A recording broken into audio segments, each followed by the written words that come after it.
Welcome to Sharing Stories, Changing Lives, a Story Room Global production presented by Karen Sander. A collection of authentic voices, real moments, and conversations that open hearts and shift perspectives.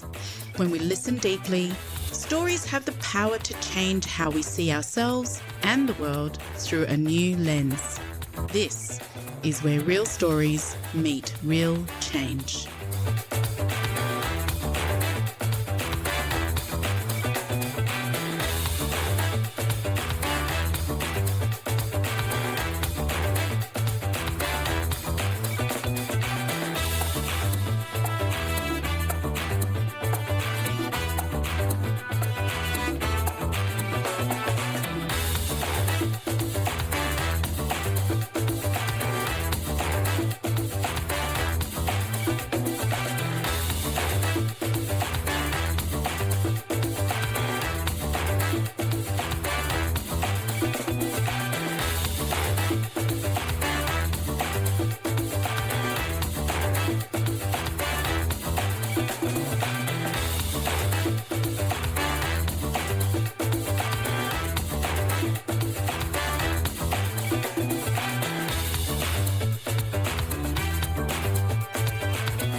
Means God's peace, but peace is the one thing he was never promised. Born stateless, raised between worlds, at 14 he made a decision that would change his life forever. This is Rugare Gomo, a man who turned pain into purpose and self-doubt into strength. Welcome, Rugare. Thank you so much for welcoming me, Karen. I love how you say my name. Well, when you say it's much more sexy, can you give me a Rugare? Absolutely. Rugare, rugare. Oh, I love it. I could listen to it over and over again. Before Rugare could even take his first breath, the world had already decided where he didn't belong. His parents were missionaries in Zimbabwe in the years following independence. When the missionaries left, they wanted local people to carry on the work, and Rugare's father was chosen to study theology in the United Kingdom. His mother was 8 months pregnant when they left, and so Rugare was born there, not British, not Zimbabwean, a child between worlds. Rugare, what was the story of your birth? How did it define the very early years of your life?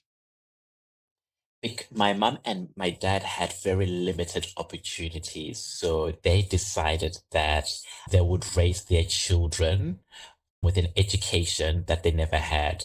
But the first starting point was language. So English is my first language.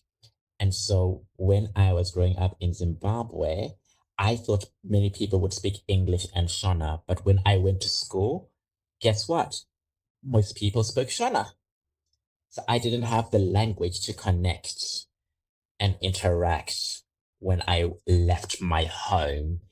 And that's when I got to see that I didn't belong because I was teased, I was bullied. People said I was better than, you know what it's like when you're a child and you are different.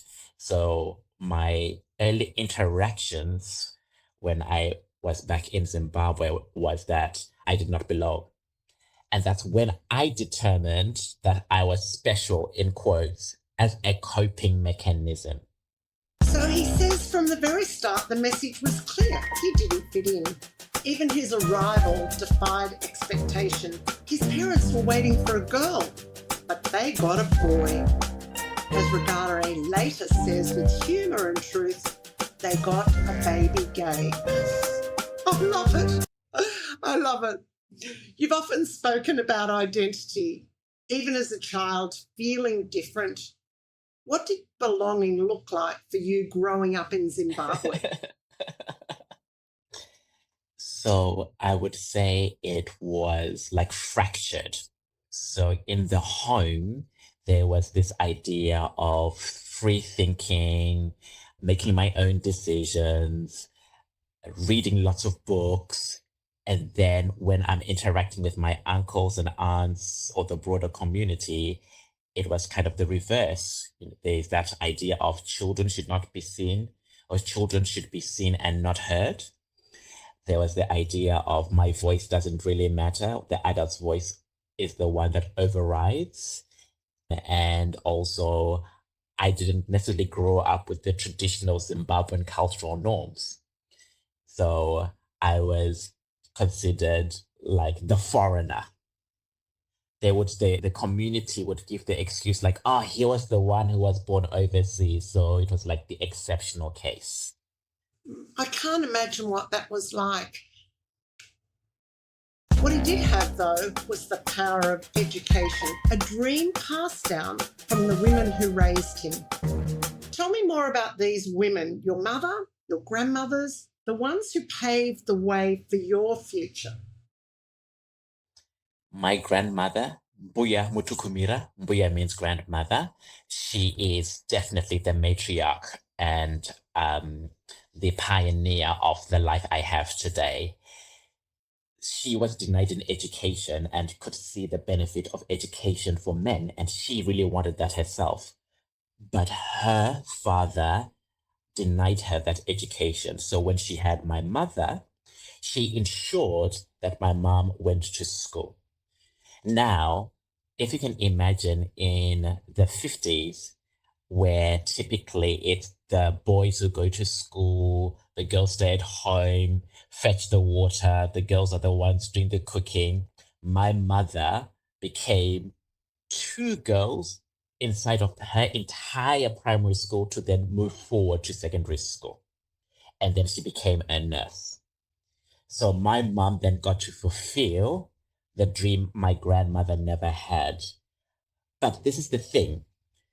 Despite this being a victory for my mom, in those days, as a woman, you could only choose two professions, a teacher and a nurse. That was it.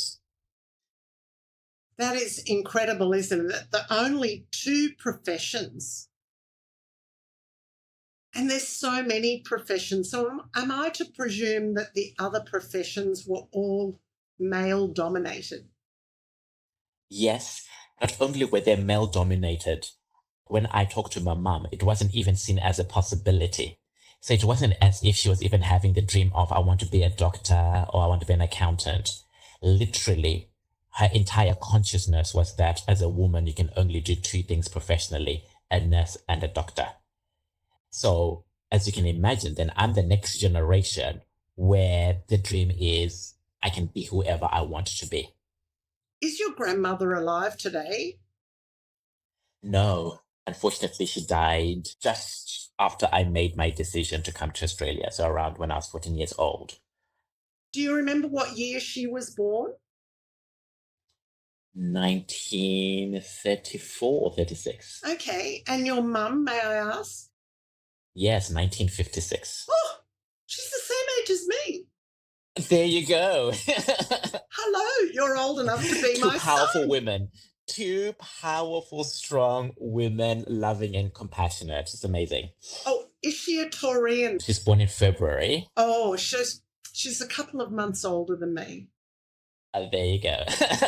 I'll look up to her. His grandmother was denied schooling, but she made sure her daughter, Rugare's mother, Rosemary, went to secondary school, one of the first women in her village to do so. Her dream was that every one of her children would study, travel and see the world beyond the limits of their village. At 14, Rugare did something very few dare to do. He looked beyond his circumstances, beyond his borders, and he reached for a life that he couldn't see yet.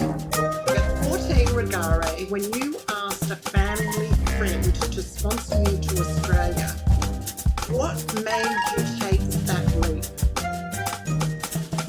There were a few things, as we mentioned earlier. There was this sense of not belonging. The moment I was participating in life in Zimbabwe. And that sense of not belonging was excruciatingly painful.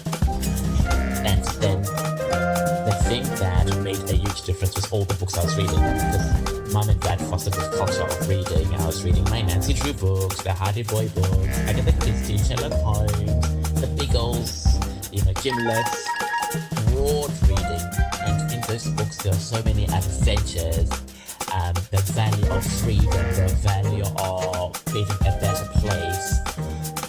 And so I was like, maybe my tribe is out there beyond the borders of Zimbabwe. So already I was breaching my borders because the books brought in a world that I was not experiencing at that time. So that was one major part. The second major part was the interaction as well with the people from overseas. My mum and dad are social workers, so we had people from Australia, New Zealand, the UK, USA to come and volunteer. And so that exposure also was fascinating, and I was like, oh, these people are coming here. If they're able to come here to make a difference in Zimbabwe, maybe power is outside of Zimbabwe. Thank goodness for books, Rugare. And I remember all those books that you're talking about. And in those days, they were hardcover books too. You went to the library and you borrowed them. Yes. And you returned them. And that's what we did. We had one library in the entire city. It was also unusual for a Black family to go to the library at that time. And because of minimal resources for the library, we had those books from the 1900s as well. The 4 collections. My mum was born just a few years before your grandmother in 1927, and her favourite books were Anne of Green Gables. No. Do you know the Anne of Green Gables series? No, I don't. Or you might have to go back and read it. Now I'm so intrigued. I'm like, ooh, I've missed a series. Well, they probably weren't the type of books that you fed, but there's a whole TV series about it. But I fell in love with it because it's what my mum loved. Amazing. So 2 years later, at 16, he packed up. He arrived in Australia alone. No family, no safety nets, just hope. Do you remember, Rugare, the first day arriving in a country completely unknown? What was going through your mind? Thrilled. I could not believe it. To be able to first get an Australian visa was like the first feeling of freedom, because that visa meant I could go beyond the borders. So to then actually arrive on Australian soil, it turned the dream into reality. What year was this, Rugare? So I arrived on 16 January 2001. That's quite a long time ago. We're coming up to 26 years, to 25 years. Yeah, it's 24 years, 25 years soon. So it was the start of a new chapter, one built on grit and determination. He studied hard, earned a place at Monash University and graduated with a Bachelor of Laws and a Bachelor of Arts. On the outside, the boy who once felt he didn't belong was now succeeding beyond measure. And by his late 20s, Rugare had become everything his younger self had dreamed. A lawyer, a business owner, a man building a life that looked extraordinary from the outside. More about the work you were doing, the life that you've created for yourself. So while I was in Australia, Zimbabwe was collapsing. So the economy collapsed. My family reached their pensions. And so the imagine what happened was hard. So I was very stressed.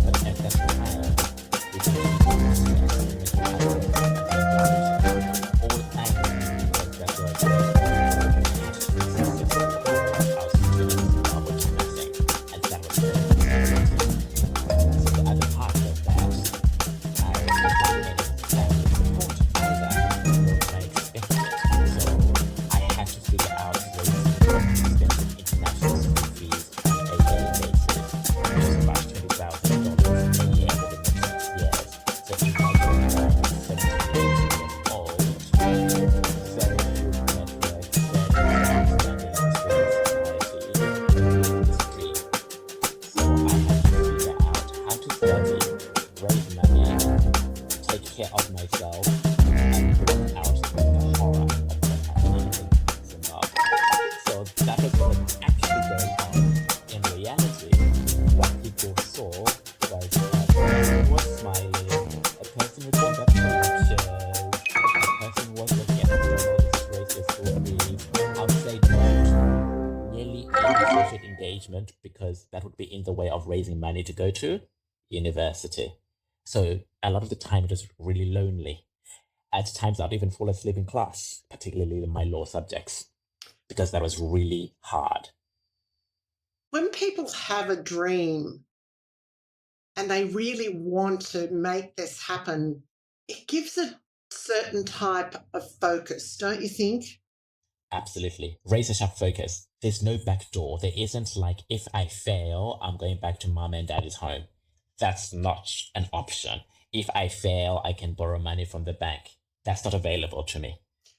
It really changes your perspective on life. Most of us growing up here in Australia had options. You could live at home. You were supported by mum and dad. I can't imagine what it was like for you and for other people like you coming here with this huge dream to get ahead and forge a new life for themselves.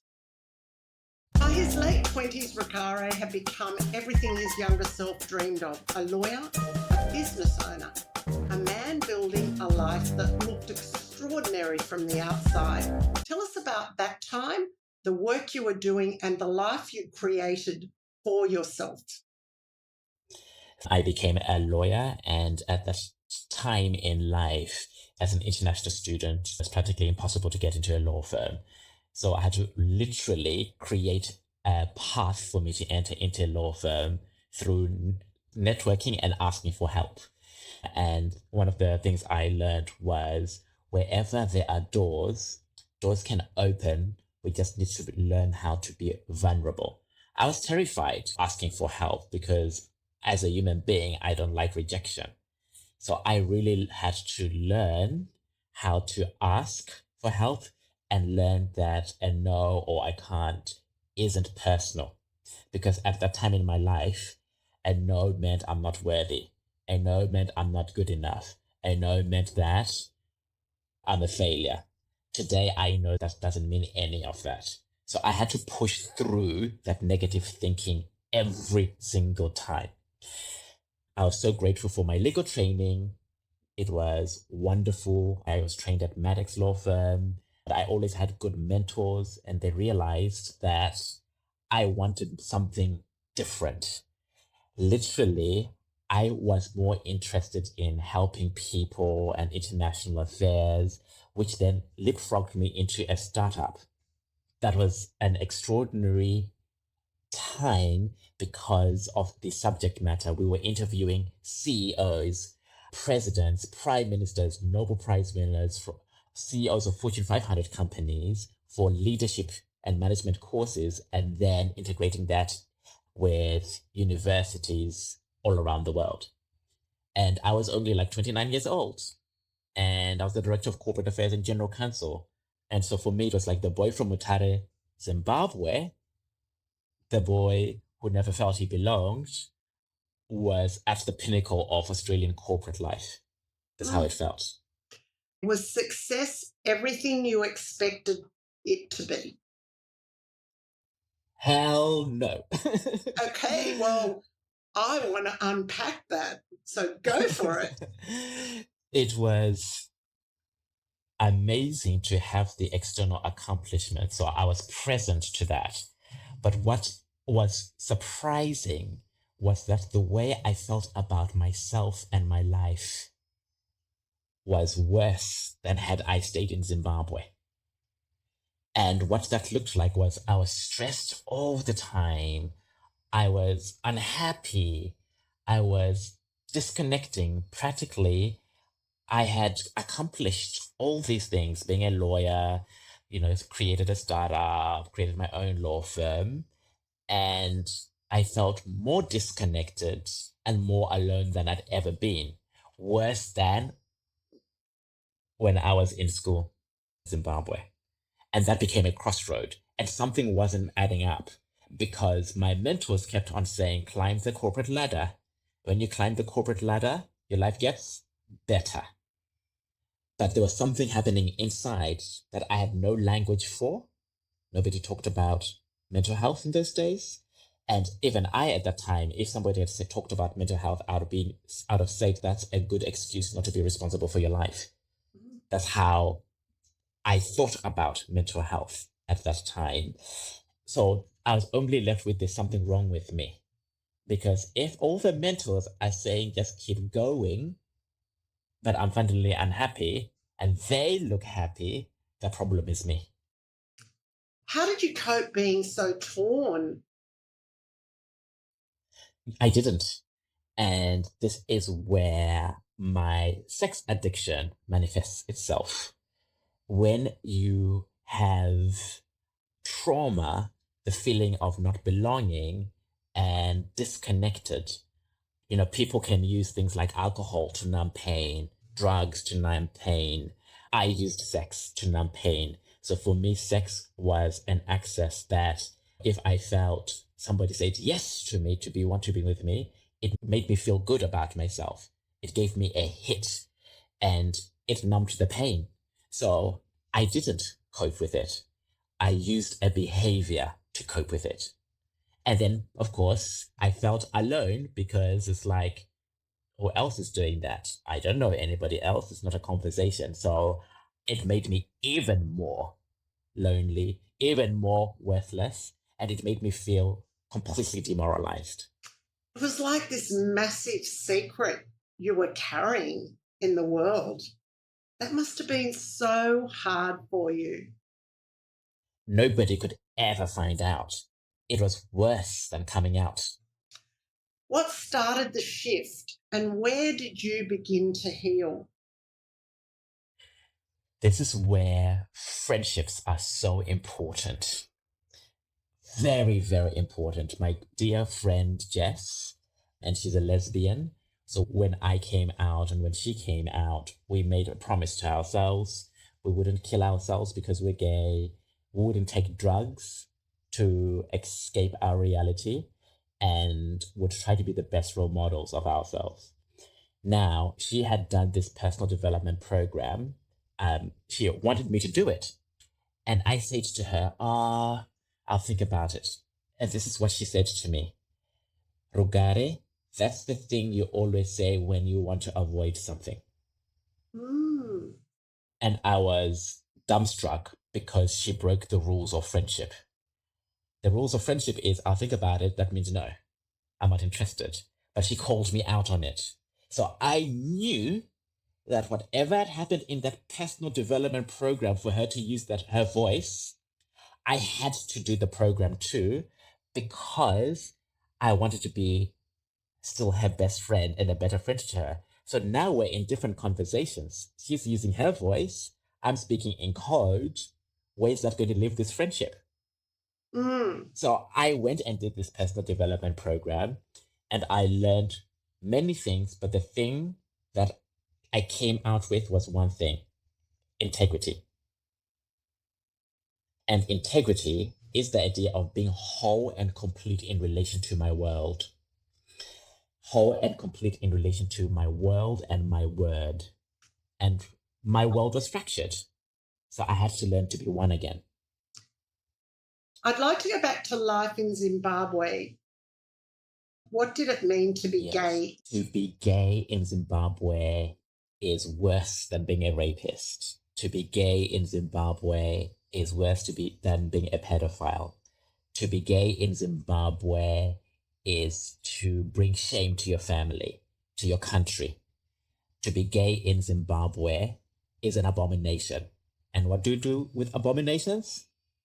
We eradicate them. So being gay is so dangerous. So all the time you're in Australia, there's a voice, I guess, behind you still carrying all this. Absolutely. And again, that is a part of the secret. Because even though I'm in a country, and remember, Australia was not necessarily having equal rights anyway for the queer community. So for me, I had no modeling of gay. I'd not met any gay people. I'm coming into Australia knowing that gay is dangerous. And if there's no modeling of it, even in Australia, I still think gay is dangerous. So I'm carrying that secret with me year in, year out, till I met Jess. So all those years at university carrying this secret, I can't imagine how hard that was for you, going back, working to pay for your school fees, your university fees, and this secret's just there in the back of your mind the whole time. It's like, if anybody found out, would I get deported? If anybody found out, would I get work opportunities? If anybody found out, would people even donate money? That's how shameful it is. Literally, my entire existence was on the line. That's what was in my head. As his life evolved, Rugare often returns to the women who made it possible. His grandmother, his mothers, his great-grandmother, who carried courage in their bones. Their influence on you, the threads that connect their strength. How do they help you be the man you are today? They taught me what it looks like to be uncompromising, going after a dream. So imagine like 60 years of my grandmother just showing up. My grandmother had her own farm, and the land wasn't that great, but she became a celebrated cotton farmer. My grandmother would travel through Zimbabwe selling things she made by hand so that my mom could go to school. This is decade after decade, and also breaking and breaching the conventions of society. For example, my grandmother left her husband, and she was a third wife, so that my mom could be closer to school. That was unheard of. And then when we look at my mom herself, she continues that legacy.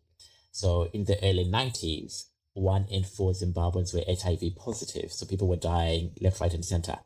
My mom was going into the community, a very patriotic society, talking about safe sex, condom redistribution, going to the mining compounds, the truck routes, visiting the prostitutes.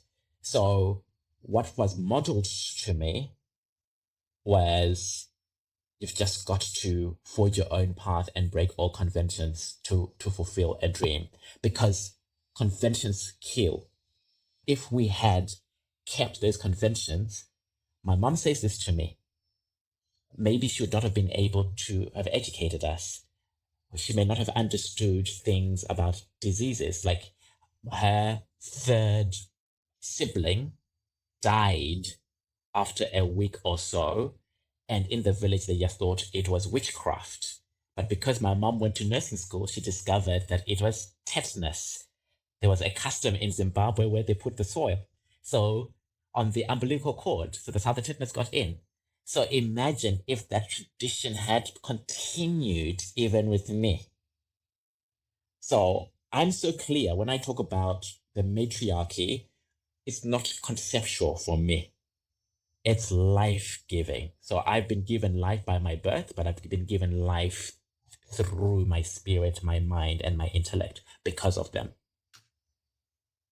You are very successful. Tell us about the work you're doing today. It's so when the word success is used, I always have this little giggle. It's like, am I? But this is what success looks like to me. I know you are. This is what success looks like to me today, because we've talked a lot about climbing the corporate ladder. So if we talk about climbing the corporate ladder, I would say I'm unsuccessful in that. But if I talk about, am I living my light, my vision, and my values? Hell yes, I am very successful with that. So I'm very clear what I stand for. I'm clear that I want a world that is grounded in love, period. My vision is to inspire and empower people to lead with love. And my every breath, every day is to bring that to life. Even this conversation I've talked about things most people may not talk about. I've talked about sex addiction. I've talked about what it's like in Zimbabwe. There's lots of shame around that. I'm no longer held back by that. My story hopefully can be of service to somebody else. So I know, like, in this moment, I'm successful. And I'm successful in partnership with you. You have created this platform for that. Before today, before this conversation, I just spent time with my husband. We have our coffee chai catch up.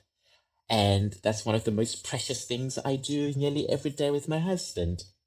I have a very successful relationship because we are imparting love, connection, and intimacy into our relationship every day. Not on holidays, every day. So that's success. So how do you bring that joy to a partnership every day? That must be a secret. I'm laughing because the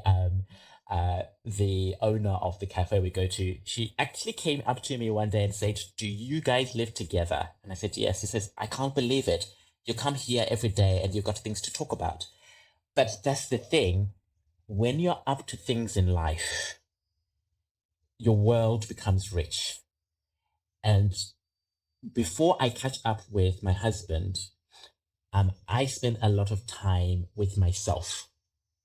My spirituality is the most important thing.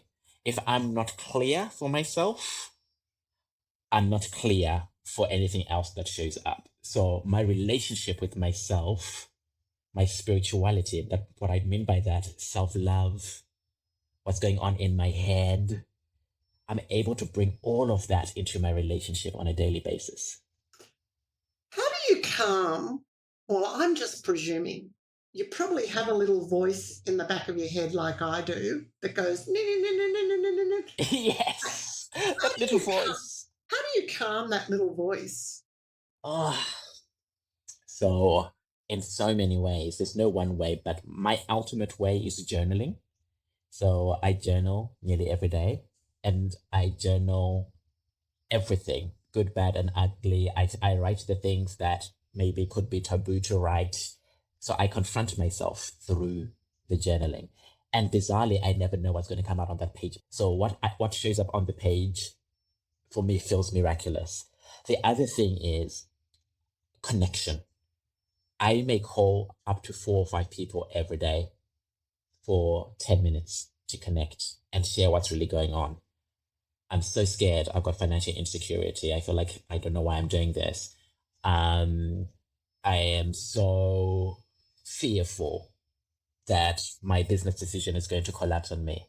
I don't know what's going to happen to my mom and my dad. They're living in South Africa and da da da da da. Every day, I rise up to connect.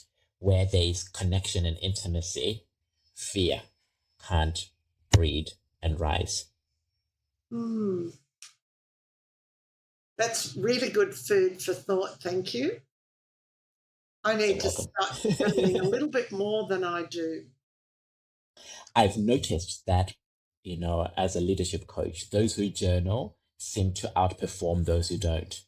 And journaling doesn't mean spending like hours, it could be 5 minutes. And I think it's not necessarily the journaling, it's the practice of being with oneself, the pause. I do believe very much so in the pause these days, and to just take a little bit of time out not to speak to anyone, because I love speaking to people and connecting with people. I'm guilty. Guilty as charged. That can be so tiring sometimes. Yes. It's exhausting. And to shut that down for even half an hour is just a pleasure. Yes. When I talk to anybody, so when I help people either start or grow their businesses, a lot of the time I'll tell them that you actually have all the answers and I'm happy to guide them into the strategy, etc. But the hardest part, which is new for most people, is I say, we're going to create your self-love plan. Your self-love plan is actually part of your business. Self-love plan? Yes. People call it a self-care plan, but I call it a self-love plan. Can you give any insight?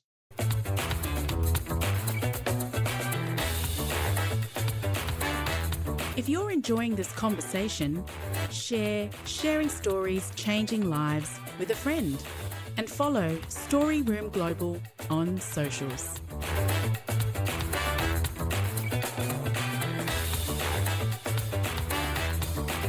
Yeah, so for example, journaling is part of my self-love plan. Spending time with my husband is part of my self-love plan. Going to nature is part of my self-love plan. Mm-hmm. I book in 3 holidays a year, already scheduled without knowing where they are. That's part of my self-love plan. Listening to my audiobook. Yeah, it's got to be very specific and articulated. Otherwise, the external world will consume everything. So your self-love plan really has to work for you. It wouldn't be Yes. that my self-love plan might not be the same as your self-love plan. Exactly. It's very individual. It's very individual based. So 4 generations of women each define limitation so the next could rise higher. Rugare carries them with him still in every word, every act of leadership, and every life he touches. What moves me most about Rugare's story is that it begins in statelessness and ends in belonging, not to a nation, but to himself.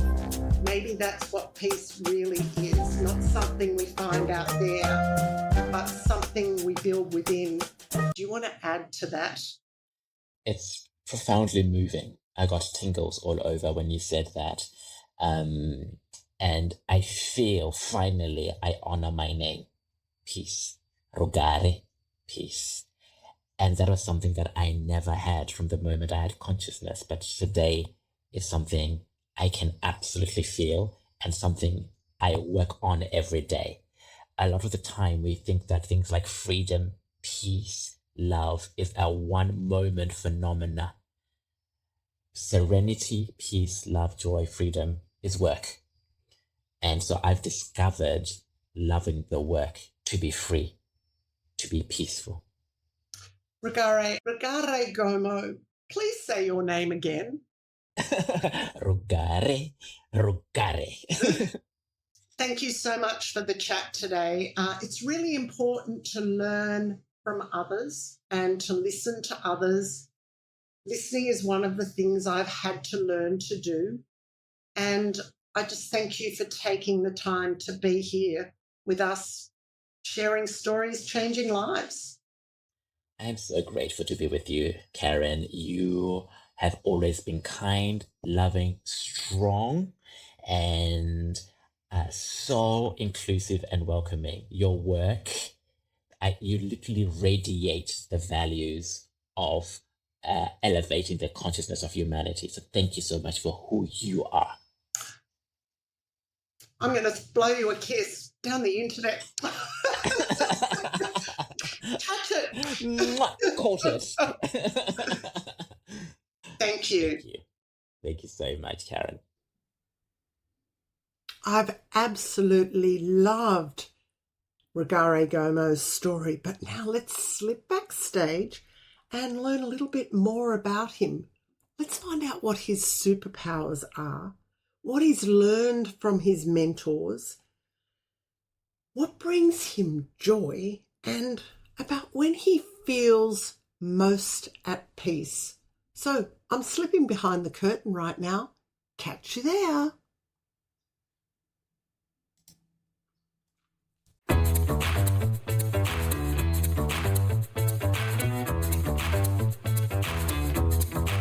Thank you for listening to Sharing Stories, Changing Lives. If a story today moved you, made you think, or opened a new lens on life, share it with a friend. Because when stories travel, their impact grows.